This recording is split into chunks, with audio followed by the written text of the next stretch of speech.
नमस्कार। हमारा देश और पूरा विश्व आज कोविड-19 की चुनौती का सामना कर रहा है। कोविड-19 अभी खत्म नहीं हुआ है। ऐसे में हमारा फर्ज है कि हम सतर्क रहें। इसलिए जब तक दवाई नहीं तब तक कोई ढिलाई नहीं। कोरोना से बचाव के लिए जरूरी है नियमित रूप से हाथ धोना, मास्क पहनना और आपस में उचित दूरी बनाए रखना। याद रखिए, 2 गज दूरी मास्क है जरूरी। खांसी, बुखार या सांस लेने में कठिनाई होने पर हेल्पलाइन नंबर 1075 पर संपर्क करें। नमस्कार बच्चों, मैं बबीता गौतम शासकीय कन्या उच्चतर माध्यमिक विद्यालय गोविंदपुरा से हूँ। आज आज के अध्याय में हम ऋण पत्रों का निर्गमन एवं शोधन के बारे में जानेंगे। बच्चों,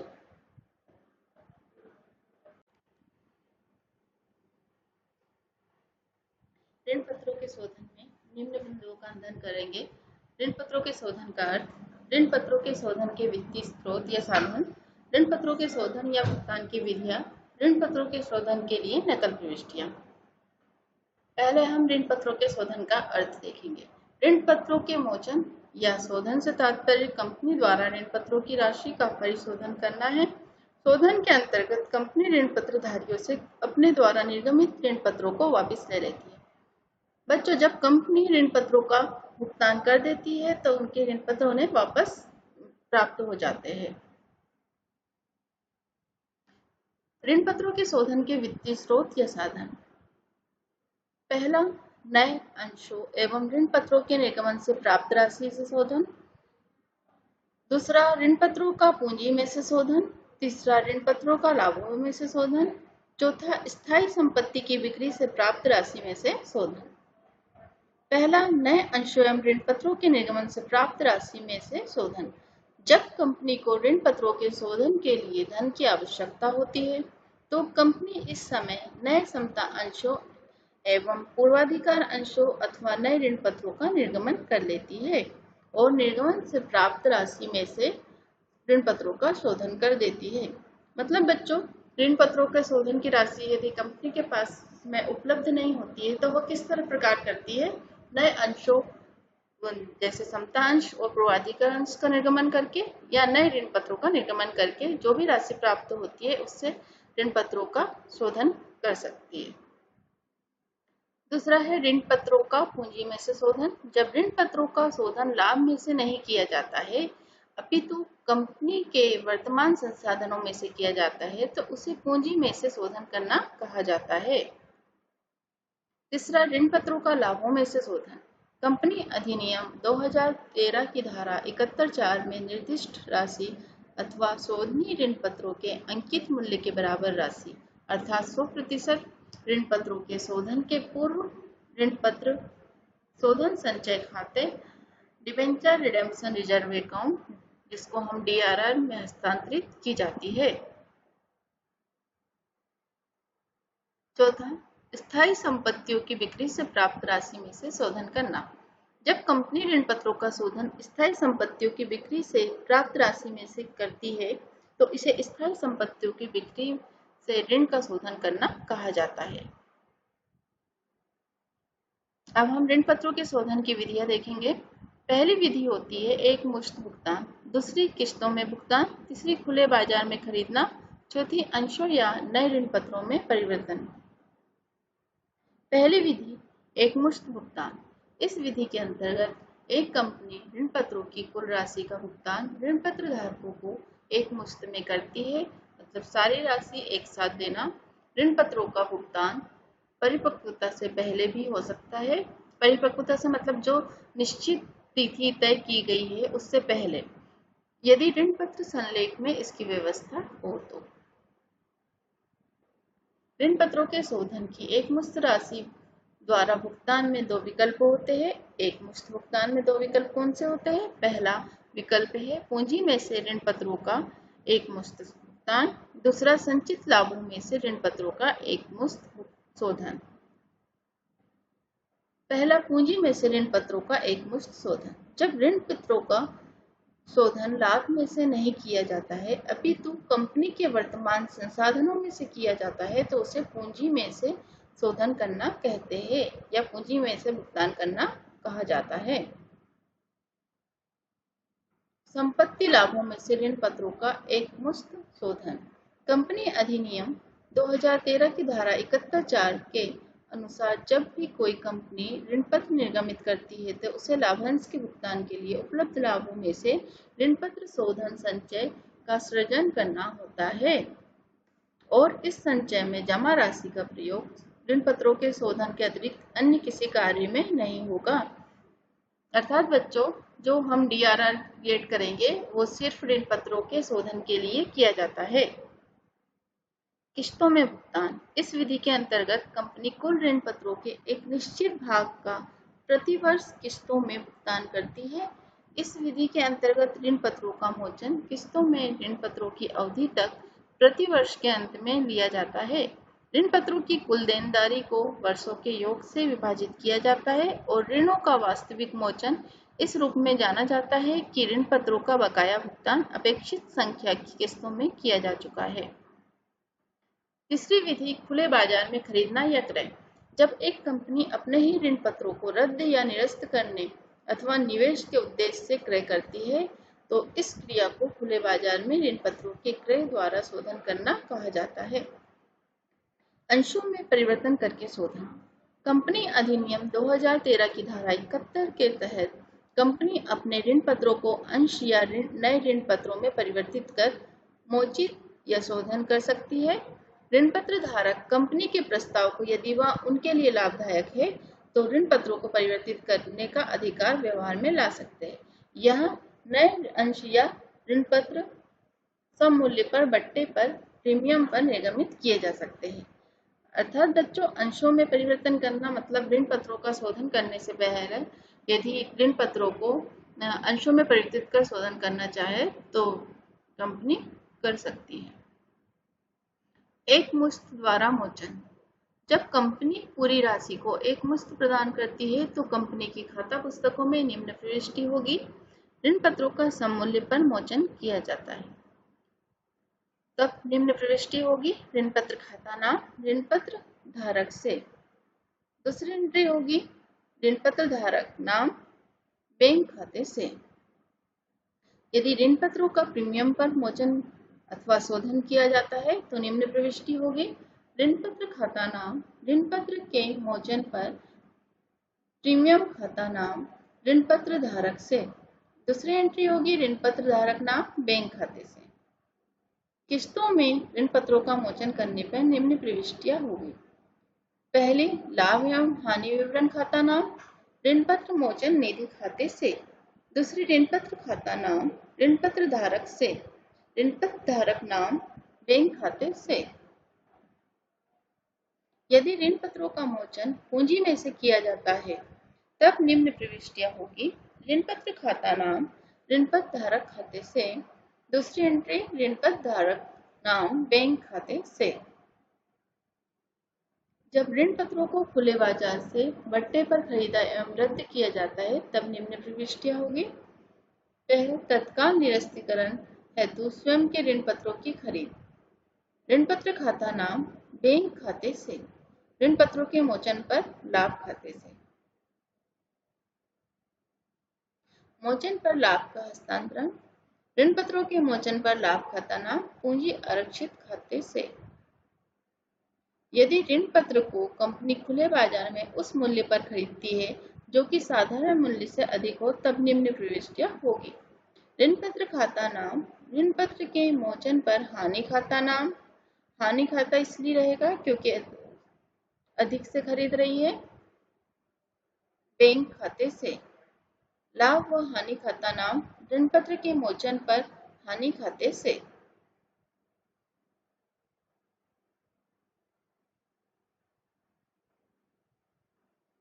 अब हम एक सवाल देखेंगे। 1/1/2011 को एक सार्वजनिक कंपनी ने 15,000 10% वाले ऋण पत्र प्रति ₹100 वाले सम मूल्य पर निर्गमित किए, जो 31/3/2018 को 15% प्रीमियम पर शोधनीय है। भुगतान की तिथि पर कंपनी ने उपयुक्त 10% ऋण पत्रों का निर्गमन कंपनी नियमों के अनुसार विमोचित करने का निर्णय किया। प्रस्ताव सभी ऋण पत्रधारियों द्वारा स्वीकार किया गया एवं सभी ऋण पत्र विमोचित किए गए। कंपनी की पुस्तकों में सिर्फ ऋण पत्रों के विमोचन के लिए आवश्यक रोजनामचा प्रविष्टियां कीजिए। प्रविष्टियां इस प्रकार होगी। सबसे पहले बच्चों हमें DRI क्रिएट करना होगा। DRI क्रिएट करेंगे हम। जो हमारी फेस वैल्यू है, फेस वैल्यू हमारी कितनी है? 15,100 रुपये वाला ऋण पत्र, मतलब पूरा अमाउंट हमारा कितना हुआ? 15 लाख। 15 लाख का जब हम 15% DRI क्रिएट करेंगे, ये कंपनी अधिनियम के अनुसार है कि जब भी हमें ऋण पत्रों का शोधन करना होता है उससे पहले हमें एक इन्वेस्टमेंट करना होता है जो फेस वैल्यू के 15% होता है। 15 लाख का 15% 2,25,000 होगा। तो हमारी एंट्री होगी debentures redemption investment account debit 2,25,000 to bank account 2,25,000। इसी तरह दूसरी एंट्री हमारी होगी DRI क्रिएट किया, उसके साथ हमने इंटरेस्ट लिया।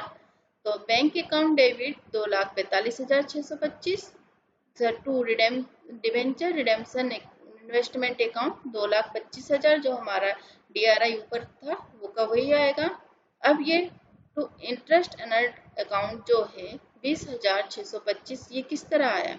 ये हम 2,25,000 का 11 महीने का 10% ब्याज की दर से निकालेंगे तो हमारा 20,625 इंटरेस्ट बनेगा। इसको हम DRI के साथ ऐड करके बैंक की एंट्री में लिखेंगे। तीसरी हमारी एंट्री होती है surplus in statement of profit and loss account debit to debentures redemption reserve account. ये हमारा DRR क्रिएट किया हमने, जो होता है फेस वैल्यू। फेस वैल्यू हमारी 15 लाख है। 15 लाख का हम 25% DRR क्रिएट करते हैं। 15 लाख का 25% जब हमने निकाला तो हमारा आएगा 3,75,000। एंट्री हमारी हुई surplus in statement of profit and loss account 3,75,000 to debentures redemption reserve account 3,75,000। अगली एंट्री हमारी होगी 10% डिबेंचर्स अकाउंट डेबिट 15 लाख रुपए, premium on redemption on debenture account 2,25,000। क्योंकि जो शोधन हो रहा है वो हमारा जो शोधन किया गया है वो 15% प्रीमियम पर शोधन किया गया है, इसलिए हमारा एंट्री होगी 10% डिवेंचर अकाउंट 15 लाख के, premium on redemption account on debenture account 2,25,000। Total हमारा टू डिवेंचर्स होल्डर अकाउंट 17,25,000। अगली एंट्री हमारी होगी debentures holders account debit to bank account. Total हमारा निगमन शोधन हुआ 17,25,000 का। डिवेंचर्स रिडेम्पशन रिजर्व अकाउंट, जो हमारा DRR क्रिएट किया था हमने, उसको हम जनरल रिजर्व में कन्वर्ट कर देंगे। तो हम एंट्री होगी debentures redemption reserve account debit to general reserve account 3,75,000 3,75,000। इसके बाद बच्चों एक और सवाल हम देखेंगे।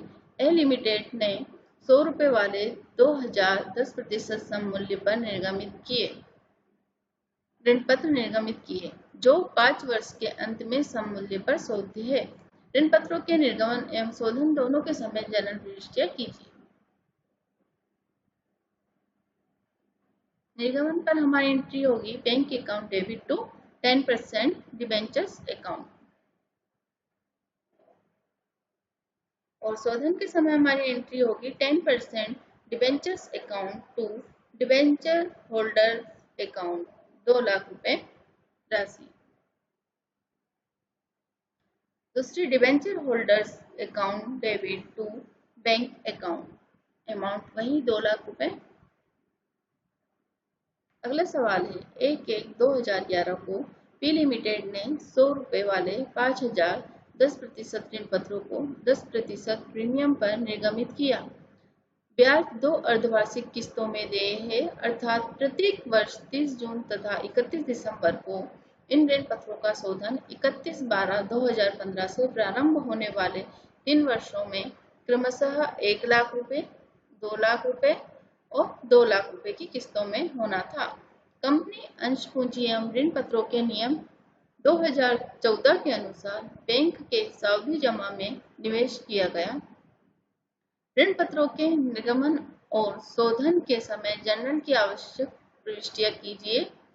ब्याज के भुगतान के लिए प्रविष्टियां करना आवश्यक नहीं है। इस सवाल को हम एंट्रियों में देखेंगे। पहली एंट्री हमारी होगी bank account debit to debentures application and allotment account 5,50,000। 5,000 के अंश थे जो 100 रुपए प्रति उस पे थे और ऋण पत्रों को 10% प्रीमियम पर निर्गमित किया गया था, इसलिए 5 लाख हमारे ऋण पत्रों के, 50,000 प्रीमियम के। अगली एंट्री हमारी होगी debenture application and allotment account debit to 10% debentures account to security premium reserve account. Amount देखिए, टोटल 5,50,000, जिसमें से 10% डिवेंचर 5 लाख के है और प्रीमियम में 50,000। अगली एंट्री हमारी डीआरआई क्रिएट करने की है debenture redemption investment account debit to bank account. इसमें बच्चों हमारा शोधन करने का जो अमाउंट है वो है 1 लाख। 1 लाख पे हम 15% डीआरआई क्रिएट करेंगे तो हमारा आएगा 15,000। दूसरी एंट्री हमारी होगी surplus in statement of profit and loss account debit to debenture redemption reserve account. यह हमारा 25% होगा जो आएगा 1,25,000। 25% बच्चों हमारा हमारी फेस वैल्यू पर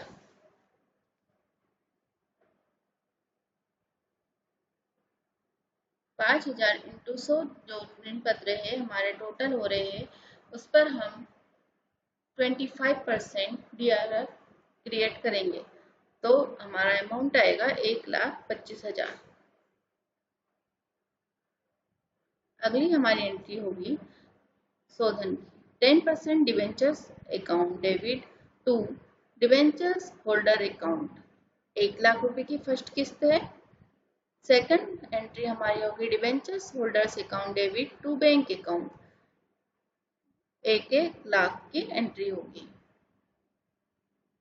डेबिट में 1 लाख और क्रेडिट में 1 लाख। अगली एंट्री हमारी होगी सेकंड इंस्टॉलमेंट की 10% debentures account debit to debentures holder account. Second instalment हमारी थी 2 लाख की, तो 2 लाख का अमाउंट हम डेबिट में करेंगे और 2 लाख का क्रेडिट में। अगली एंट्री है debentures holders account debit to bank account. Amount वही 2 लाख 2 लाख।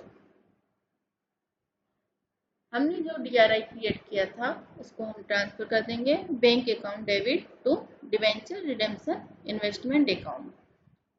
जो हमने 15,000 का पहले डीआरआई क्रिएट किया था बच्चों, ये वाला, इसको हमने ट्रांसफर कर दिया। इसके बाद 10% debentures account debit to debentures holder account 2 lakh पे 2 lakh. Debentures holders account debit to bank account हमारी लास्ट इंस्टॉलमेंट 2 लाख रुपए। हमने जो डीआरआर क्रिएट किया था अब उसको हम किस में ट्रांसफर करेंगे, जनरल रिजर्व में। तो हमारी एंट्री होगी debenture redemption reserve account debit to general reserve account 1,25,000। बच्चों इससे पहले हमने डीआरआर क्रिएट किया था 1,25,000 जो फेस वैल्यू पर 25% निकाला गया था, उसी को हमने जनरल रिजर्व में कन्वर्ट कर दिया, ट्रांसफर कर दिया। इस तरह बच्चों ये हमारा सवाल इंस्टॉलमेंट वाला कंप्लीट हुआ।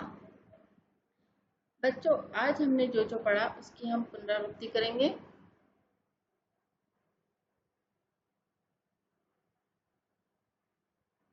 हमने पिछली कक्षा में पढ़ा था ऋण पत्र से आशय, ऋण पत्र के लाभ, ऋण पत्र एवं अंश में अंतर, ऋण पत्रों का निर्गमन, ऋण पत्रों की विशेषताएं, लाभ, हानि, ऋण पत्रों के प्रकार, ऋण पत्रों का निर्गमन, ब्रोकर के लिए ऋण पत्रों का निर्गमन, ब्रोकर के अतिरिक्त किसी अन्य प्रतिफल पर ऋण पत्रों का निर्गमन, ऋण पत्रों के आज की कक्षा में हमने पढ़ा ऋण पत्रों के शोधन का अर्थ, ऋण पत्रों के शोधन के वित्तीय स्रोत, ऋण पत्रों के शोधन की विधियां, एक मुश्त द्वारा मोचन एवं प्रविष्टियां।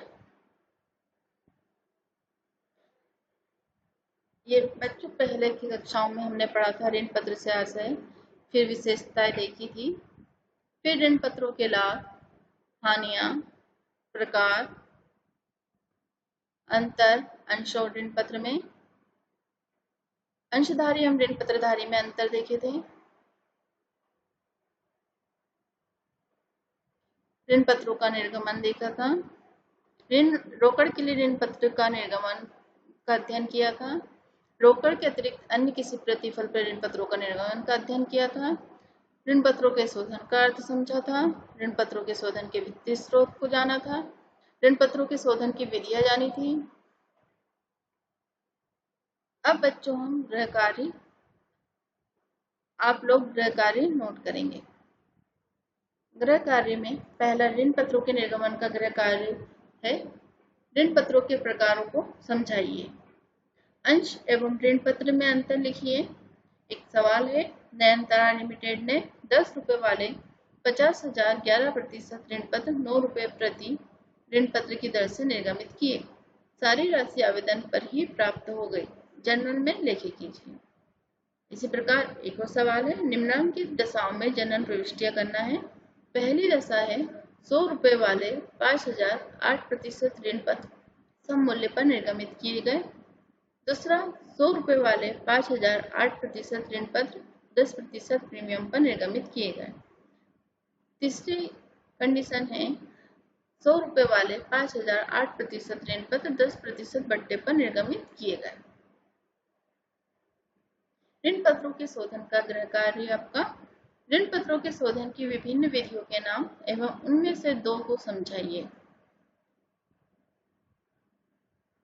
अगला, एक कंपनी ने 10 रुपए वाले 5,000 5% ऋण पत्र सम मूल्य पर निर्गमित किए, जिनका शोधन 5 वर्ष बाद सम मूल्य पर किया जाता है। शोधन संबंधी जनरल प्रविष्टियां कीजिए। अगला प्रश्न है, कमल कंपनी लिमिटेड ने 10% ऋण पत्र 1,20,000 रुपए के निर्गमित किए। इन ऋण पत्रों को 3 वार्षिक किस्तों में लाभों में से शोधन किया जाना है। आवश्यक प्रविष्टियां कीजिए। तो बच्चों, ये आज का गृह कार्य था। इसी के साथ आज की हमारी कक्षा समाप्त होती है। धन्यवाद।